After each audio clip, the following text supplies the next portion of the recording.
ఓం నమో వెంకటేశాయ. చంద్రశేఖర్ తిరుపతి అప్డేట్స్‌కు స్వాగతం. తిరుమల తిరుపతి దేవస్థానం నుండి ఒక ప్రెస్ నోట్ అనేది రావడం జరిగిందండి.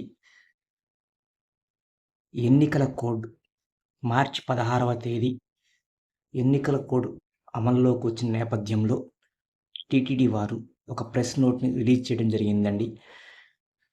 టీటీడీ వారి అధికారిక వెబ్‌సైట్ news.tirumala.org అనే వెబ్‌సైట్‌లో ఈ నోట్ విడుదల చేయడం జరిగింది. ఇది చదివి వినిపిస్తాను భక్తులకు. ఎన్నికల కోడ్ గతంలో వలె తిరుమలలో వసతి, శ్రీవారి దర్శనానికి ఎటువంటి రికమెండేషన్ లెటర్స్ స్వీకరింపబడవు. స్వయంగా వచ్చే ప్రోటోకాల్ ప్రముఖులకు నిబంధనల ప్రకారం శ్రీవారి దర్శనం, వసతి టీటీడీ కల్పిస్తుంది.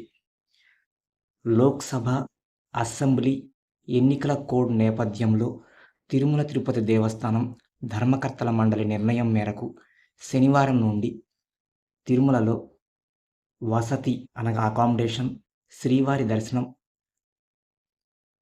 వాటికి సంబంధించినటువంటి రికమెండేషన్ లెటర్స్‌ను అనగా ఎమ్మెల్యేలు, ఎంపీల ద్వారా తీసుకువచ్చేటువంటి రికమెండేషన్ లెటర్స్‌ను తిరుమల తిరుపతి దేవస్థానం రద్దు చేసింది.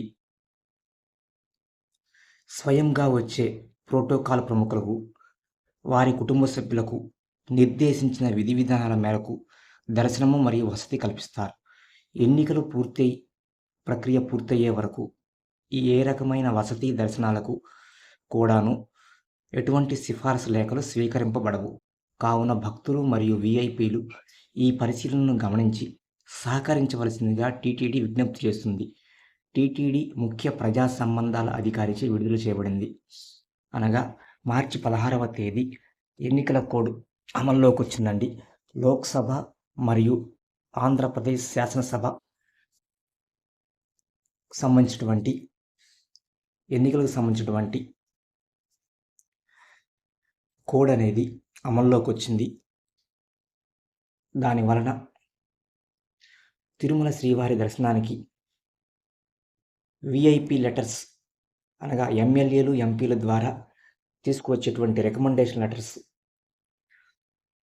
ద్వారా దర్శనము, వసతి అనేది తిరుమల తిరుపతి దేవస్థానం రద్దు చేసింది. కేవలం ప్రోటోకాల్ ప్రముఖులకు మాత్రమే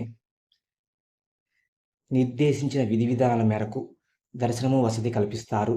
కావున భక్తులు గమనించవలసిందిగా తిరుమల తిరుపతి దేవస్థానం కోరడమైనది.